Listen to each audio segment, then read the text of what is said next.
बिस्मिल्लाहिर्रहमानिर्रहीम।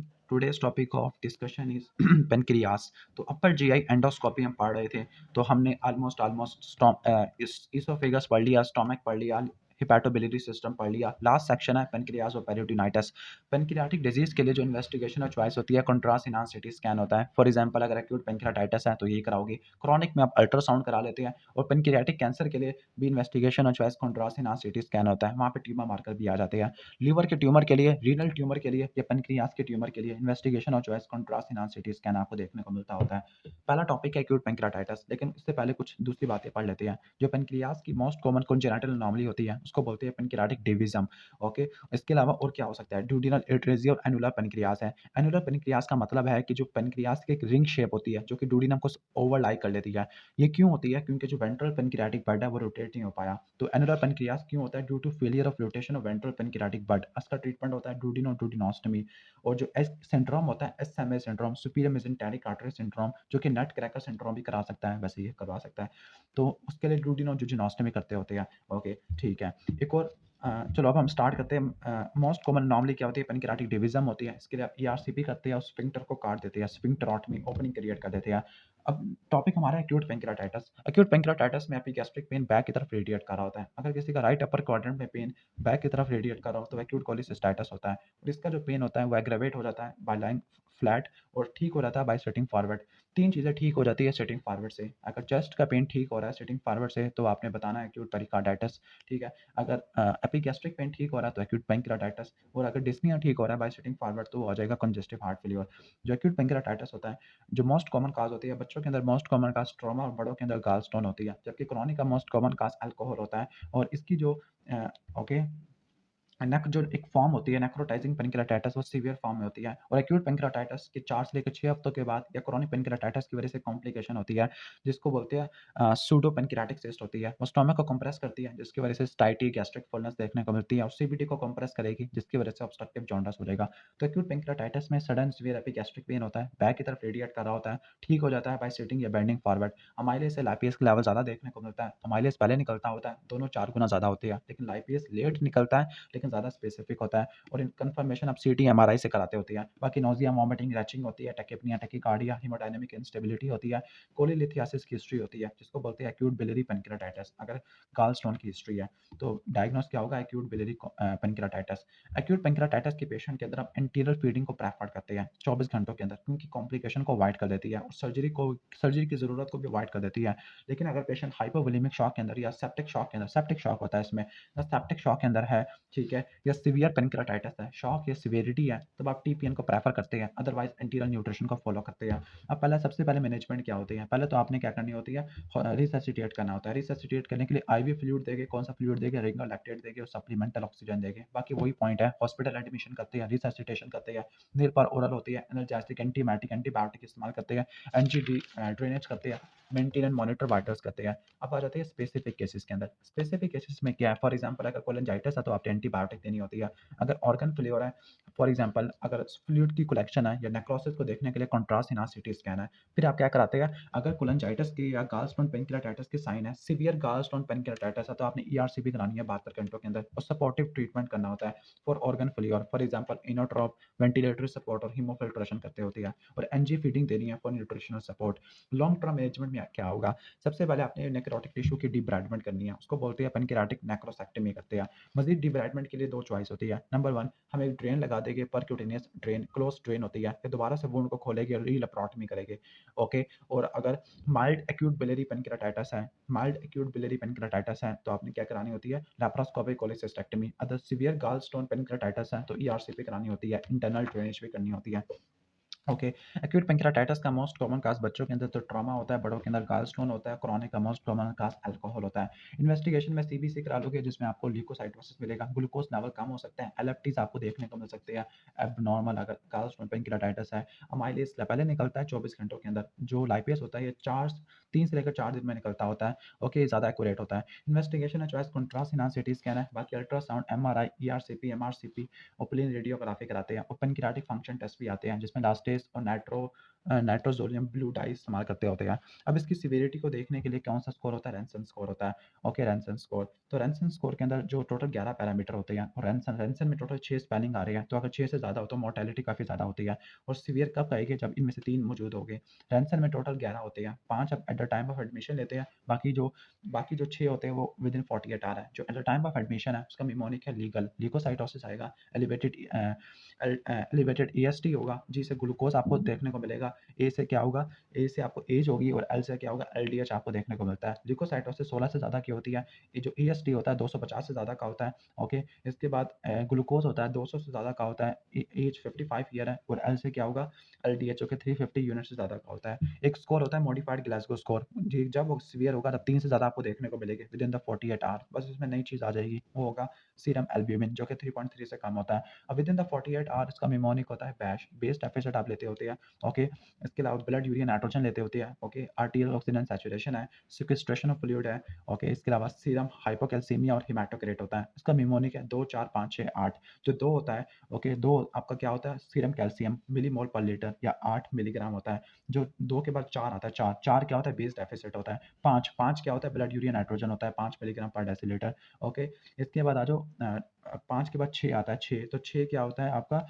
Fluid sequestration 6 litre से ज़्यादा की होती है। फिर आता है 8 किलो पास्कल की ऑक्सीजन सैचुरेशन कम हो जाती है। लास्ट में 10 आता है, वो हेमाटोक्रेट 10 का काम हो जाएगा। अब इसकी जो most common cause of death होती है एक्यूट पैंक्रेाटाइटिस की, वो मल्टी ऑर्गन डिसफंक्शन सिंड्रोम है। अगर 2 हफ्तों के बारे में बात कर रहे हैं, 2 हफ्तों के अंदर मल्टी ऑर्गन डिसफंक्शन सिंड्रोम और 2 हफ्तों के बाद तो आपने सेप्सिस लिखना होता है। जो लोकल कॉम्प्लिकेशन होती है, अच्छा यहाँ पे एक है सिस्टेमिक इन्फ्लेमेटरी रिस्पॉन्स सिंड्रोम। इसके अंदर जो हार्ट रेट होता है 90 से ज़्यादा का होता है और क्यू सोफा के अंदर जो रिस्पिरेटरी रेट होता है वो 22 से ज़्यादा का होता है। ओके, जो पेनक्रियास की जो कुछ लोकल एक्यूट पेनक्रियाटाइटिस की लोकल कॉम्प्लिकेशन होती है और सिस्टेमिक कॉम्प्लिकेशन होती है। जो लोकल कॉम्प्लिकेशन होती है आफ्टर द फर्स्ट वीक होती है। ओके, जो इसमें क्या होगा? नंबर 1 एसाइटिक जो एक्यूट फ्लूइड कलेक्शन आपको देखने को मिलेगी इन्फ्लेमेशन की वजह से। पहले इन्फ्लेमेशन की वजह से नेक्रोसिस होगी, स्टीराल हो सकती है, इन्फेक्टेड हो सकती है। नेक्रोसिस के बाद पस बनेगी जिसको बोलते हैं पेनक्रियाटिक एब्सेस और फिर सूडोसिस्ट बन जाएगी जिसके अंदर अमाइलेज रिच फ्लूइड होगा, पेनक्रियाटिक एसाइटिस हो जाएगा, प्लूरल एफ्यूजन है या स्प्लेनिक वेन की थ्रोम्बोसिस है, या स्प्लेनिक आर्टरी एन्युरिज्म है या फिस्टुला बन जाएगा। ओके, ठीक है। अ, कब होगा स्प्लेनिक वेन थ्रोम्बोसिस? फंडस के इन्वॉल्वमेंट की वजह से। ओके, जबकि स्प्लेनिक आर्टरी के एन्युरिज्म की वजह से सिनिस्टर या सेक्टोरियल पोर्टल हाइपरटेंशन हो जाती है। जब हम एब्डोमिनल एक्सरे कराते हैं तो यहाँ पे 2 साइन देखते हैं, एक सेंटिनल लूप साइन होता है, दूसरा कोलोन कट ऑफ साइन होता है। कोलोन कट ऑफ साइन के अंदर क्या होता है? एब्रप्ट टर्मिनेशन ऑफ गैस होती है, यानी जो एक्यूट पैंक्रियाटाइटिस के अंदर इन्फ्लेमेटरी एक्सुडेट होता है वो फ्रेनिकोकोलिक लिगामेंट को इरिटेट कर देता है जिसकी वजह से फंक्शनल स्पाज़म हो जाएगा और आपको प्रोक्सिमल कोलोन के अंदर गैसियस डिस्टेंशन देखने को मिलती है। जो गैस्ट्रस डिस्टेंशन है उसकी अब्रप्ट टर्मिनेशन होती है। Okay, at the level of splenic fracture with decompression of distal colon. ठीक हो गया, प्रॉक्सिमल कोलन की डायलेटेशन है। ओके, स्प्लेनिक फ्रैक्चर पे आपको टर्मिनेशन देखने को मिल रही है या कंस्ट्रक्शन देखने को मिल रही है और डिस्टल कोलन की आपको डिकम्प्रेशन वाला, ठीक है, ये आपको देखने को मिलता होता है। इसके बाद हम नेक्स्ट आ जाती है पेनक्रियास, जो कि रिट्रोपेरिटोनियल ऑर्गन है। जब भी कोई रिट्रोपेरिटोनियल ऑर्गन होता है तो इसकी वजह से जो ब्लीडिंग होती है उसकी वजह से 3 साइन आती है। अगर ब्रूजिंग है या काइमोसिस आपको ब्लूइश डिस्कलरेशन फ्लैंक की मिल रही है तो ग्रे टर्नर साइन है। पेरियम्बलाइकल है तो क्यूलन साइन है। इंक्वाइनल किया तो फॉक्स साइन आ जाएगा। ऑलमोस्ट ये हो जाएगा। रिट्रोपेरिटोनियल हैमरेज ये ना सिर्फ एक्यूट पैंक्रियाटाइटिस की वजह से होता है बल्कि रप्चर्ड एक्टोपिक प्रेगनेंसी की वजह से भी देखने को मिलता होता है। अब इसकी डिफरेंशियल्स क्या होते हैं? एपिगैस्ट्रिक पेन है तो आपने जाना है पेप्टिक अल्सर डिजीज, बैक की तरफ रेडिएट करा तो कोलिसिस्टाइटिस कोलेंजाइटिस की तरफ आ जाना है। अब आ जाते हैं chronic pancreatitis. Most common cause alcohol होती है। अब इसकी काजेस को देखने के लिए क्लासिफिकेशन इस्तेमाल होती है। एक्यूट पैंक्रियाटाइटिस की कॉजेस को देखने के लिए तो निमोनिक था, आई गेट स्मैश, इसके लिए होता है टाइगैरो होता है। ओके, अब इसमें एक्सोक्राइन इनसफिशिएंसी होता है जिसकी वजह से मैल अब्जॉर्प्शन स्टीटोरिया होता है। एंडोक्राइन इनसफिशिएंसी की वजह से डायबिटीज होता है। इन्वेस्टिगेशन और चॉइस क्या होती है? ओके, इन्वेस्टिगेशन और चॉइस क्या होती है? वो आपकी कंट्रास्ट सिनार सिटी स्कैन होती है। ओके, ठीक है। वैसे पहले इन्वेस्टिगेशन पहले क्या कराते हैं? एमआरसीपी कराते हैं। एमआरसीपी वैसे मैंने गोल्ड लिखी हुई है। ओके, अगर उसमें डक्ट की डायलेटेशन है तो चेन ऑफ लैक अपीयरेंस देखने को मिलती है, चेन ऑफ लैक्स अपीयरेंस। अगर नहीं है तो आपने कंट्रास्ट एनहांस सीटी स्कैन के अंदर जाना होता है। ओके, अच्छा मैंने यहाँ पे लिखा जो गोल्ड स्टैंडर्ड है वो तो ईआरसीपी है, डायग्नोस्टिक भी होती है, थेरापेटिक भी होती है। ओके, लेकिन इन्वेस्टिगेशन और चॉइस एमआरसीपी होती है। ओके, अच्छा इसके बाद यहाँ पे ट्रीटमेंट के अंदर आ जाते हैं। अगर डक्ट का प्रॉब्लम है, ड्रेनिंग का मसला है, ओके ठीक है, तो आपने देखना है कि इन्वॉल्वमेंट कितनी है। अगर एमपीडी 6 मिलीमीटर से कम का है तो आपने ईआरसीपी स्फिंक्टरॉटमी करना है। अगर एमपीडी 6 मिलीमीटर से ज़्यादा का है तो डुअल प्रोसीजर या पेस्टियो प्रोसीजर करना होता है, ठीक है, ड्रेनिंग प्रोसीजर है। रिसेक्शन के अंदर क्या होगा? अगर मसला पेनक्रियाटिक नेक्रोसिस है, अगर हेड किया तो आपने बिग हेड प्रोसीजर करना है, अगर टेल किया है तो आपने डिस्टल पेनक्रियाटेक्टमी करनी होती है। ओके, इसके बाद नेक्स्ट हम आ जाते हैं पैनक्रियाटिक सूडोसिस्ट होती है। पैनक्रियाटिक सूडोसिस्ट ये एपिगैस्ट्रिक मैस बनाती होती है, स्टमक से पीछे पड़ी होती है। ओके, 4 से लेकर 6 हफ्तों के बाद देखने को मिलती है। स्मूथ नॉन मोबाइल होता है। स्टमक को कंप्रेस करेगी तो एपिगैस्ट्रिक मैस, नोज़िया, वॉमिटिंग, सैटिस्फाइटी होगा, वेट लॉस होगा, गैस्ट्रिक आउटलेट ऑब्स्ट्रक्शन हो जाएगा। और अगर बाइल डक्ट को कंप्रेस करेगी तो ऑब्स्ट्रक्टिव जॉन्डिस हो जाएगा। क्रॉनिक पैनक्रियाटाइटिस की वजह से यूजुअली आती है। इसके अंदर सैक होता है जिसमें माइलेज रिच फ्लूइड होता है। अगर इन्फेक्शन सस्पेक्टेड है तो आपने सूडोसिस्ट को हमेशा कभी भी ड्रेन नहीं करना बल्कि एस्पायर करना होता है। ओके, एक्सपायर करना है सीटी अल्ट्रासाउंड गाइडेड एफएनएसी से, और उसके कंटेंट की आपने ग्राम स्टेनिंग या कल्चर करानी होती है। अगर इन्फेक्शन प्रेजेंट है और कंटेंट पस को रिजेंबल कर रहे हैं तब आपने ड्रेन करना होता है। सर्जरी से या परक्यूटेनियस टेक्निक से कर सकते हैं। ओके, ठीक हो गया। अगर इन्फेक्शन सस्पेक्टेड है तो आपने एक्सपायर करना और आपने फ्लूइड लेना होता है सेंसिटिविटी के लिए। अगर इन्फेक्शन है तो ड्रेन करनी होती है, external drainage. Investigation choice contrast इनार सिटी स्कैन होता है। बाकी अब क्या करा लोगे। ओके, अच्छा, इसका डिफरेंशियल डायग्नोसिस के अंदर क्या होगा। डिफरेंशियल डायग्नोसिस के अंदर आपको mucinous intraductal papillary mucinous neoplasm आपको देखने को मिलता होता है। उसके अंदर आपको कार्सिनो एम्ब्रियोनिक एंटीजन देखने को मिलता है, लेकिन इसमें माइलेज के लेवल ज़्यादा होगा। कार्सिनो एम्ब्रियोनिक एंटीजन CA 1999 ये आपको कम देखने को मिलेगी। बाकी एफएनएसी, एमआरसीपी, आरसीपी कर सकते हैं। अगर साइज 5 सेंटीमीटर से नीचे का है और 6 हफ्तों से ज़्यादा 6 हफ्तों से कम का है तो आप वो खुद ब खुद ठीक हो जाता है। अगर 5 सेंटीमीटर से ज़्यादा का है और 6 हफ्तों से ज़्यादा का है तो इंटरनल ड्रेनेज करनी होती है। एक्सटर्नल ड्रेनेज कब करेंगे, जब इन्फेक्शन सस्पेक्टेड होता है। इंटरनल ड्रेनेज करने के लिए परक्यूटेनियस कर सकते हैं। परक्यूटेनियस ट्रांसगैस्ट्रिक सिस्ट गैस्ट्रोस्टोमी कर सकते हैं, या एंडोस्कोपी में सिस्ट गैस्ट्रोस्टोमी या सिस्टोडुओडेनोस्टोमी कर सकते हैं। सर्जरी के अंदर क्या होगा, ओपन सर्जिकल ट्रेन करेंगे, सिस्टोगैस्ट्रोस्टोमी या सिस्टोडुओडेनोस्टोमी। ओके, या रॉ एक्शन वाई सिस्टोडुओडेनोस्टोमी भी कर सकते हैं। ओके, तो सिस्टोगैस्ट्रोस्टोमी, सिस्टोडुओडेनोस्टोमी और सिस्टोजुजिनोस्टोमी, रॉ एक्शन वाई ये प्रेफर की जाती है। ये सर्जरी है। एंडोस्कोपी का परक्यूटेनियस थेरेपी आ जाएगा। पेनक्रियाटिक कैंसर में क्या होगा, यहाँ पे एक चीज़ मिलेगी, वो होगा माइग्रेटरी थ्रोम्बोफ्लेबाइटिस, जिसको ट्रोजियो सिंड्रोम भी कहते हैं। एडिनोकार्सिनोमा होता है, मोस्ट कॉमन टारगेट इन्वॉल्वमेंट होती है। ऑब्स्ट्रक्टिव जॉन्डिस के साथ प्रेजेंट करता होता है। Okay, pancreatic cancer. बाकी वेट लॉस देखने को मिलेगा। कैशेक्सिया वेट लॉस होगा। गॉल ब्लैडर का साइज बढ़ा हुआ होगा जिसको कोर्वोजिया ला कहते हैं। ओके, अब इसकी प्री ऑप प्रिपरेशन कैसे करेंगे। प्री ऑप प्रिपरेशन के अंदर आप आईवी फ्लूइड्स देते होते हैं to maintain renal performance. Okay, vitamin K injection देंगे, सर्जरी के अंदर देते होते हैं। एंटीबायोटिक देंगे टू रिलीव कोलेंजाइटिस। ओके, अगर जॉन्डिस है, बिलिरुबिन 15 से ज़्यादा का है तो प्री ऑप बिलियरी ड्रेनेज करेंगे। ओके, कोआगुलेशन की स्क्रीनिंग कराते हैं हर सर्जरी से पहले, और इन्फेक्शन की screening infection sorry informed consent लेते होते हैं। अगर किसी को जॉन्डिस है और एडवांस कैंसर है तो उसके लिए पैलिएटिव मैनेजमेंट क्या होती है। पहला तो सर्जिकल बिलियरी बाईपास है, ये हमने यहाँ पे भी पढ़ना है। या दूसरा स्टंट डालेंगे। स्टंट हम 3 जगह पे डाल सकते हैं और 2 जगह से, ये एमआरसीपी या ईआरसी यानी ईआरसीपी या पीटीसी। एमआरसीपी से तो स्टंट नहीं डाल सकते। तो जॉन्डिस की रिलीफ करने के लिए सर्जिकल बिलियरी बाईपास या स्टंट डालेंगे। पीटीसी जिसको बोलते हैं परक्यूटेनियस ट्रांसहेपेटिक कोलेंजियोग्राफी या ईआरसीपी करते होते हैं। रिकमेंडेड क्या होता है, ईआरसीपी स्टेंट डालते होते हैं। ओके, ठीक है। अब पेनक्रियाज के कुछ न्यूरोएंडोक्राइन ट्यूमर होते हैं। फॉर एग्जांपल इंसुलिनोमा होता है, उसमें विपल स्ट्राइड होता है। इसमें हाइपोग्लाइसीमिया होता है, ब्लड शुगर यानी हाइपोग्लाइसीमिया के सिम्पटम होते हैं, लाइक चक्कर आ रहे होते हैं।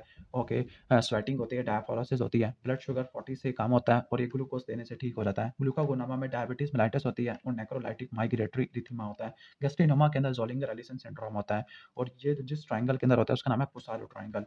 Okay, most common pancreatic tumour MEN one syndrome के अंदर जो होता है वो गैस्ट्रिनोमा होता है। ओके, गैस्ट्रिनोमा ट्रायंगल के अंदर होता है। सिक्रेटिन स्टिमुलेशन टेस्ट होती है। म्यूटेशन केरास में देखने को मिलती है। अब ट्यूमर कैंसर ऑफ हेडोपेनक्रियास और पेरीएम्पुलरी कैंसर, इसको कैसे डिफरेंशिएट करेंगे। जो कैंसर ऑफ हेडोपेनक्रियास है ये लेट प्रेजेंट करते हैं, लेट जॉन्डिस करवाते हैं। पेरीएम्पुलरी अर्ली जॉन्डिस करवा देते हैं क्योंकि एम्पुलरी रीजन को इन्वॉल्व करते हैं। प्रोग्रेसिव होती है, इंटरमिटेंट होती है। यानी इसका जॉन्डिस प्रोग्रेसिव होता है, इसका जॉन्डिस इंटरमिटेंट होता है। पेन कांस्टेंट होता है, इसका पेन कॉलिक की पेन होता है। इन्वेस्टिगेशन और choice contrast enhanced CT scan होता है, जबकि इसके लिए ईआरसीपी बायोप्सी लेते हैं। ट्रीटमेंट इसमें विपल्स प्रोसीजर होता है, इसमें पायलोरस स्पेयरिंग सर्जरी करती है। पेनकिराटोडुडिनोस्टोमी डुडिनेक्टमी जिसको बोलते हैं लॉन्ग मैट ट्रैवर्सो प्रोसीजर कहते हैं। ओके, तो ये कैंसर वाला ऑपरेशन आ जाएगा। कैंसर के लिए इन्वेस्टिगेशन क्या होती है, पहले एलएफटी करा लेंगे, इसमें ऑब्स्ट्रक्टिव जॉन्डिस होगा, लाइक कॉन्जुगेटेड बिलिरुबिन ज़्यादा होगा, एएलपी जीजीटी बड़ा होगा। इमेजिंग में अल्ट्रासाउंड करा लेंगे इनिशियल, लेकिन जो कंफर्मेटरी है वो कंट्रास्ट इनहांस सीटी स्कैन होता है। ट्यूमर मार्कर में CA 1999 और कार्सिनो एम्ब्रियोनिक एंटीजन है। जो बायोप्सी होती है ट्रांसड्यूडिनल या ट्रांसगैस्ट्रिक एफएनएसी या ट्रूकट बायोप्सी होती है। जो CA 1999 होता है गॉल ब्लैडर कैंसर में भी देखने को मिलता होता है। ओके, सीटी यहाँ पे लिखा है सिटी स्कैन के अंदर आपको सेंट्रल सनबर्स्ट अपीयरेंस देखने को मिलती है। ये किसमें देखने को मिलता होता है। ओके, सीरस सिस्टिक नियोप्लाज्म है। अगर ऑब्स्ट्रक्टिव जॉन्डिस है और आपने सीटी स्कैन किया नेगेटिव आया तो कोलेंजियोकार्सिनोमा हो सकता है। Central sunburst classification serous cystic neoplasm के अंदर होती है। ओके, जबकि वैक्सिंग एंड वैनिंग जॉन्डिस ये पेरीएम्पुलरी कैंसर में देखने को मिलता होता है। प्री ऑप प्रिपरेशन में क्या होगा, आईवी फ्लूइड्स देते हैं, विटामिन के देते हैं, एंटीबायोटिक्स देते होते हैं, ड्रेनेज करते होते हैं, कोआगुलेशन की स्क्रीनिंग कराते होते हैं। सर्जरी में विपल्स प्रोसीजर और पायलोरस स्पेयरिंग पेनकेराटोडुodenectomy जिसको लॉन्ग मैट ट्रैवर्सो प्रोसीजर कहते होते हैं। लॉन्ग मैट ट्रैवर्सो के अंदर पूरे के पूरे स्टोमक को बचा लेते हैं और डुodenum के भी 2 पोर्शन को बचा लेते हैं और न्यूरोवास्कुलर सप्लाई को। लेकिन जो पेनकेराटोडुodenectomy की जो मोस्ट कॉमन कॉम्प्लिकेशन होती है वो डिलेड गैस्ट्रिक एम्पटाइंग है, गैस्ट्रिक एम्पटाइम डिलेड हो जाती है। पायलोरस आपने रिमूव कर दिया, गैस्ट्रिक एम्पटाइम डिलेट हो जाती है, इसको रट्टा मार लेना। एक होता है इंट्राडक्टल पैपिलरी म्यूसिनस नियोप्लाज़्म, इसमें माइलेज और कार्सिनोमा एम्ब्रियोनिक एंटीजन का लेवल ज़्यादा होता है। विपल्स प्रोसीजर के अंदर पूरा का पूरा डिस्टल स्टोमक निकाल देते हैं, पूरा डुodenum निकाल देते हैं, प्रॉक्सिमल दुodenum निकाल देते हैं, हेडोपेनक्रियास, सीबीडी निकाल देते हैं, लिम्फेटिक्स निकाल देते हैं और इसको रिस्टोरेशन कैसे करेंगे? हेपेटोजुजिनोस्टोमी, ओके, ताकि बाइल आ जाए, पेनकेराटोजुजिनोस्टोमी ताकि पेनकेरेटिक टिश्यू आ जाए और स्टोमक के पार्ट आ जाए, गैस्ट्रोजुजिनोस्टोमी। बाकी जो सर्जरी होती है तो हो गया। पैलिएटिव में क्या होगा? जॉन्डिस को ठीक करने के लिए आप क्या करते हैं? सर्जिकल बिलियरी बाईपास स्टेंट डालेंगे ईआरसीपी पीटी में। गैस्ट्रिक एम्पटाइम को इंप्रूव करने के लिए क्या करेंगे? गैस्ट्रोएंटेरोस्टोमी क्रिएट कर देंगे, ओके, या डुodenal स्टेंट क्रिएट कर देंगे। इसके बाद पेन रिलीफ है, पेन रिलीफ के लिए क्या देंगे? सिलिक ब्लॉक दे सकते हैं, एनाल्जेसिया देंगे या ट्रांसथेरेसिक स्प्लैंक्टोमी कर सकते हैं। सिलिक ब्लॉक को रट्टा मार लेना। सिम्प्टोमेटिक के अंदर क्या होगा? स्टीटोरिया को ठीक कर लेंगे और डायबिटीज को ठीक कर लेंगे। एडजुवेंट के अंदर कीमोथेरेपी करते हैं, कीमोथेरेपी 5-फ्लोरोयूरेसिल से या जेमसिटाबिन से करते हैं। बस ये रट्टा मार लो। अब हम आ जाते हैं पेरिटोनियम। पेरिटोनियम की जो इन्फ्लेमेशन होती है वो है एक्यूट पेरिटोनाइटिस। प्राइमरी हो सकती है, सेकेंडरी हो सकती है। सेकेंडरी किसी विसरा की परफोरेशन की वजह से होती है, प्राइमरी हेमाटोजिनस सेपरेट इन्फेक्शन की वजह से देखने को मिल सकती होती है। ओके, तो पहला है एक्यूट एब्डोमेन। एक्यूट एब्डोमेन क्या होता है? Inflame peritonitis due to surgical correctable causes होते हैं। ओके, और एक्यूट एब्डोमेन के अंदर या पेरिटोनाइटिस के अंदर क्या होता है? रीबाउंड टेंडरनेस होती है, गार्डिंग आपको देखने को मिलती है। सीवियर एब्डोमिनल पेन होता है, एब्डोमिनल पेन वॉर्स हो जाएगा एब्डोमिनल मूवमेंट से, कफिंग से, रिस्पायरेशन से और ये शोल्डर की तरफ रेफर कर सकता है। फीवर होगा, टैकीकार्डिया होगा, यानी हाइपोटेंशन को इंडिकेट कर रहा है इन्फ्लेमेशन की वजह से। ओके, यानी हीमोडायनामिक इंस्टेबिलिटी है, फीवर है, टैकीकार्डिया, सेप्सिस की वजह से आपको देखने को मिल सकता है। टेंडरनेस होती है, गार्डिंग, रीबाउंड टेंडरनेस है, बॉवल्स की साउंड ना होने के बराबर होती है, सेप्टिक शॉक भी आपको देखने को मिलेगा। ओके, जब एक्यूट पेरिटोनाइटिस परफोरेशन की वजह से होता है तो नीमोपेरिटोनियम होती है, मोस्ट कॉमनली डुodenal अल्सर परफोरेट होता है। जो पैराइटल पेरिटोनियम होती है उसका पेन लोकलाइज कर सकती है। डिफ्यूज वाले जो विसरल वाले का डिफ्यूज होता है, डल होता है। अगर राइट अपर क्वाड्रेंट पेन है तो आपने जो डिफरेंशियल सोचने हैं वो कोलेसिस्टाइटिस, कोलेंजाइटिस और लीवर एब्सेस है। लेफ्ट अपर क्वाड्रेंट पेन है तो सप्लिन रप्चर हो गई है ब्लड ट्रॉमा की वजह से। राइट इलिक फोसा में है तो अपेंडिसाइटिस और पेल्विक इन्फ्लेमेटरी डिजीज। लेफ्ट में है तो diverticulitis, pelvic inflammatory disease. Epigastric में है तो पेप्टिक अल्सर डिजीज और पेनकेराटाइटिस। ओके, तो ये ऑलमोस्ट ये लिखा है कि टाइफाइड की परफोरेशन की वजह से एक्यूट पेरिटोनाइटिस हुआ है। तो ये जो पेरिटोनाइटिस होता है वो जीआईटी परफोरेशन की वजह से हो सकता है या एक्सोजीनस हो सकता है, मतलब प्राइमरी हो सकता है, सेकेंडरी हो सकता है। जो सेकेंडरी जीआई परफोरेशन है वो टाइफाइड परफोरेशन है या एक्सोजीनस कंटामिनेशन की वजह से हो सकता है ड्यूरिंग प्राइमरी रिपेयर और टाइफाइड परफोरेशन। इन्वेस्टिगेशन क्या होगी? जो इन्वेस्टिगेशन और चॉइस होती है वो डायग्नोस्टिक पेरिटोनियल लिवाज है, रट्टा मार लेना। अगर किसी को चोट लगी है पेट के ऊपर, ई फास्ट अवेलेबल नहीं है तो डीपीएल कराना होता है या डीपीए, डायग्नोस्टिक पेरिटोनियल लिवाज। इन्वेस्टिगेशन और चॉइस होती है। बाकी ब्लड एग्जामिनेशन में CBC, लिकोसाइटोसिस, यूरियल electrolyte, serum amylase level, ये सारे कराते होते हैं। ओके, इमेजिंग के अंदर क्या होगा? इरेक्ट चेस्ट एक्सरे कराएंगे, इसमें सब डायफ्रामेटिक गैस देखने को मिलेगी विसरा परफोरेशन की वजह से। ओके, सुपाइन एब्डोमिनल एक्सरे करा लेंगे, इसमें डायलेटेड गैस लूप्स मिल सकता है बॉवल का, एक्सरे करा लेंगे या अल्ट्रासोनोग्राफी करा लेंगे। बाकी अदर्स के अंदर ईसीजी भी है। ट्रीटमेंट के अंदर क्या होगा? पहले तो रिससिटेशन है और जो मेन ट्रीटमेंट है वो सर्जिकल ट्रीटमेंट होता है, वो लेप्रोटमी होती है, इमरजेंसी एक्सप्लोरेटिव लेप्रोटमी होती है। इसके अंदर आपने क्या करना होता है? डाइवर्टिंग एजेंट को रिमूव करना होता है और पेरिटोनियल लिवाज करना होता है, ड्रेन करना होता है। ओके, ऑलमोस्ट ये चैप्टर हो गया है, काफ़ी बड़ा चैप्टर था। अब इसके एमसीक्यू पॉइंट कर लेते हैं। ओके, ठीक है। डायग्नोस्टिक और पेरिटोनियल ऑर्गन लेवा यानी डायग्नोस्टिक पेरिटोनियल लिवाज के अंदर क्या होगा? जो आरबीसीज होते हैं ना, तकरीबन आपको तकरीबन कितने मिलेंगे? 1 लाख से ज़्यादा के देखने को मिलेंगे। अगर कोई लीवर ट्रॉमा का पेशेंट है और हीमोडायनेमिकली स्टेबल है और कोई चेस्ट ड्रेन के अंदर एयर नहीं आ रही तो आपने कंजर्वेटिव मैनेजमेंट करनी है।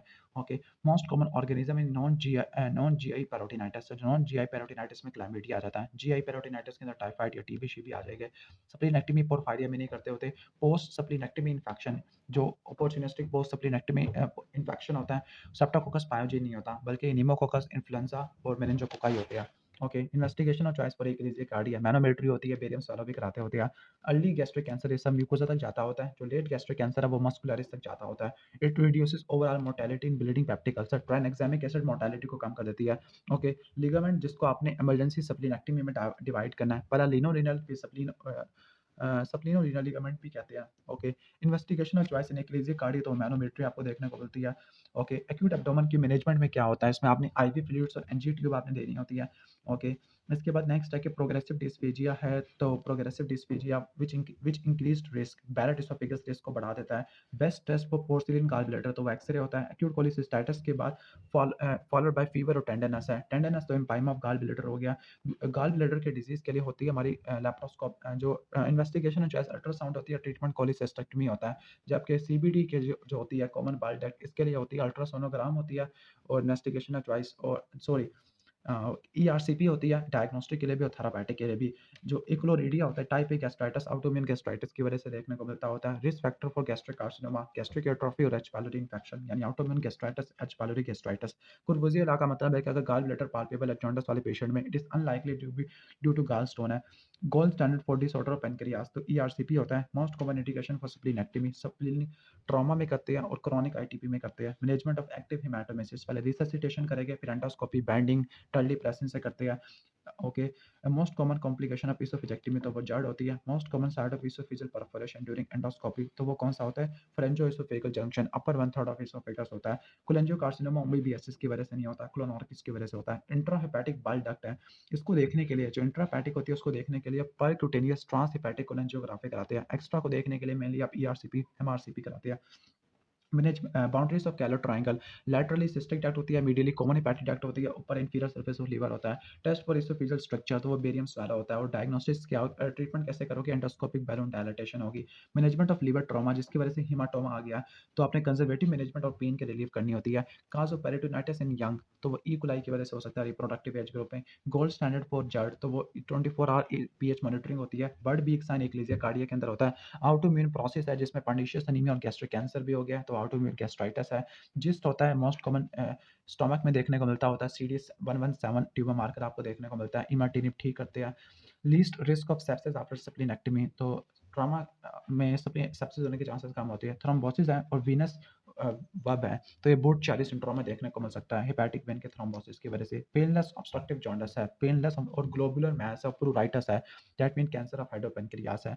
ओके, एक्यूट कोलिसिस्टाइटिस में जो साइन एलिसिट कराते हैं कि पेशेंट की राइट अपर क्वाड्रेंट को पाल्पेट करती है, पेशेंट अपनी ब्रेथ को अरेस्ट कर लेता है, होल्ड कर लेता है ब्रेथ को। ओके, तो ये मर्फी साइन होता है, एक्यूट कोलिसिस्टाइटिस में आता है। Okay, epigastric pain after ERCP. Okay, तो अगर ईआरसीपी के बाद एपिगैस्ट्रिक पेन आ रहा है, यानी आपको पेंक्रियाटाइटिस है, तो आपने माइलेज लाइपिस कराने होती है। सूडो ऑब्स्ट्रक्शन है और निमोबिलिया हो गया। निमोबिलिया एक गॉलस्टोन आइलियस में देखने को मिलता है। यहाँ पर रेगुलर स्ट्राइड आपको देखने को मिलता होता है, जिसमें निमोबिलिया होता है, ऑब्स्ट्रक्शन आपको देखने को मिलती होती है। स्टोन राइट इलिक फोसा में देखने को मिलता है।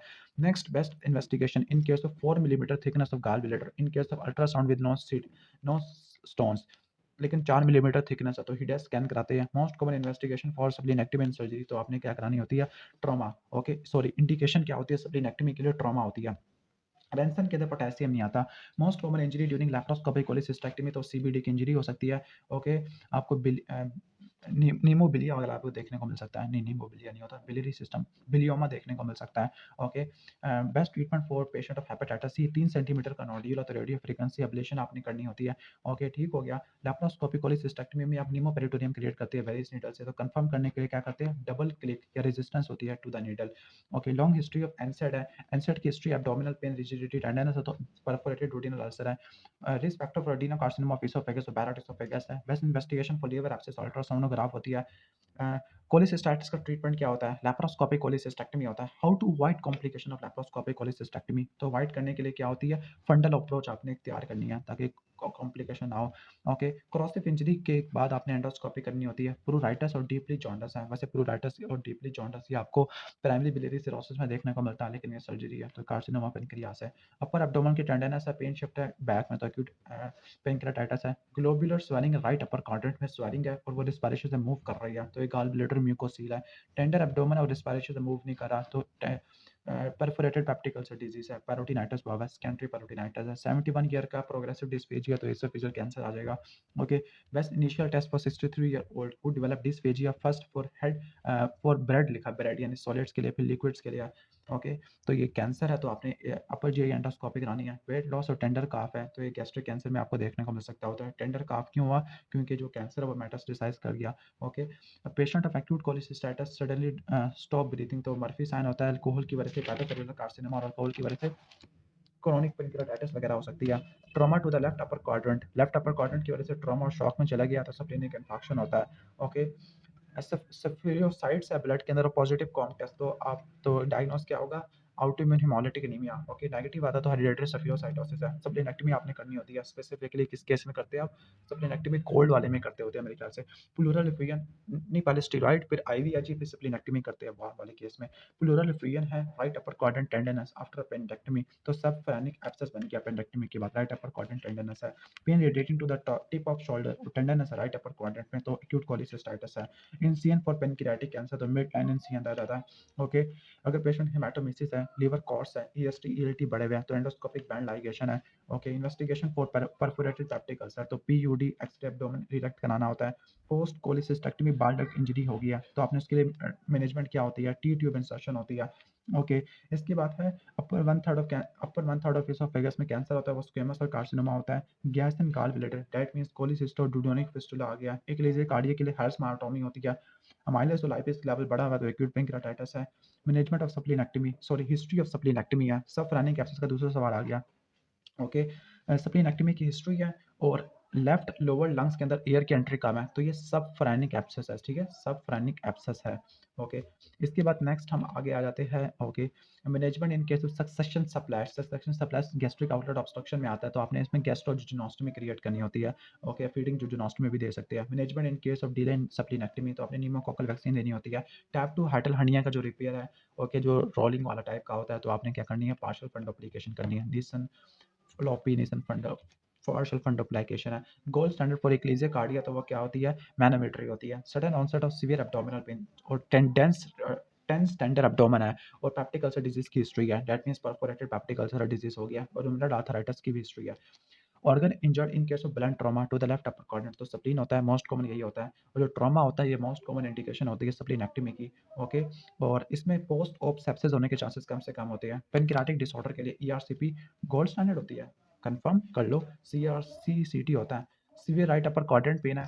ओके, और पाल्पेबल टेंडर मैच है तो एम्पाइमा है। शार्कोट ट्राइड है, साथ फीवर और जॉन्डस भी आ गया। शार्कोट ट्राइड क्या होता है, fever jaundice right upper quadrant pen है, तो ये आपको पायोजेनिक लीवर एब्सेस में देखने को मिलता है। और डायबिटिक पेशेंट है तो ये पायोजेनिक लीवर एब्सेस है। 5 ईयर सर्वाइवल इन पेनक्रियाटिक कैंसर, तो वो 1 से लेकर 2% का होता है। पेनलेस स्वालिंग एंड अम्बिलिकल रीजन जो कि फ्रीली मूव करती है, तो वो कौन सी होती है, मेसेंटेरिक सिस्ट होती है। ओके, ओके, जो पेन और रिजिडिटी होते हैं वो जब होगा जब वो रप्चर हो जाएगी, तो ठीक है। तो इसका ट्राइड होता है जिसका नाम है टिलियॉक्स ट्राइड, इसमें सॉफ्ट फ्लक्चुएंट स्वेलिंग होती है अम्बिलिकस के रीजन में, फ्रीली मोबाइल होती है। ओके, और लास्ट में क्या होगा, आपको जोन ऑफ रेजोनेंस देखने को मिलती है, तो उसको बोलते हैं टिलियॉक्स। Sorry for disturbance. अच्छा, recommended treatment for annular pancreas, तो डुडिनोस्टोमी या डुडिनोस्टोमी कर सकते हैं। Okay, most common cancer associated with lower one third of oesophagus adenocarcinoma होता है। रिस्क फैक्टर बैरेट एसोफेगस होता है। Squamous cell carcinoma middle two third के अंदर होता है। रिस्क फैक्टर एक लीजिए कार्डियो स्मोकिंग होती है। फोकल नोडुलर हाइपरप्लेजिया ट्रॉमा की वजह से होता है। बिनाइन लीवर ट्यूमर होता है, मैलिग्नेंट नहीं होता। सेंट्रल स्टिलेट सकार देखने को मिलता होता है। स्पोक व्हील अपीयरेंस देखने को मिलती है। इसका क्या मतलब होता है, इसमें चूंकि कुफर सेल होते हैं तो इसमें sulphur colloid nuclear septa scan करा सकते हैं। ओके, न्यूक्लियर स्कैन एसेंस में रेडिएटिंग सेप्टा होते हैं, सल्फर कोलाइड न्यूक्लियर स्कैन करा सकते होते हैं। ओके, जो लीवर के ट्यूमर है वो कौन सा लीवर का ट्यूमर है जिसमें न्यूरोटेंसिन बढ़ जाता है और B12 बाइंडिंग ग्लोबुलिन बढ़ जाती है, वो फाइब्रोलैमेलर वेरिएंट होता है। जो बुट चैरी सिंड्रोम है वो स्टीवन लॉ को कॉर्डेड लॉ को स्पेयर कर देता होता है। हेपेटिक एडिनोमा यंग वुमेन में होता है, ओसीपी यूज करने की वजह से होता है। कुफर सेल नहीं होते, दैट इज व्हाई आप सल्फर कोलाइड न्यूक्लियर स्कैन नहीं करा सकते। इंट्रापेरिटोनल ब्लीडिंग करवा सकता है, मैलिग्नेंसी हो सकती है, बायोप्सी कराई गई और रिसेक्शन करते होते हैं। इन्वेस्टिगेशन ऑफ चॉइस क्या होती है, हेपेटोब्लास्टोमा में बायोप्सी होती है। ओके, लीवर और रेनल ट्यूमर में, ओके, लीवर और रेनल ट्यूमर, हेपेटोब्लास्टोमा तो बच्चों के अंदर होता है। ओके, लीवर और रीनल ट्यूमर पे कंट्रास्ट सिटी स्कैन है।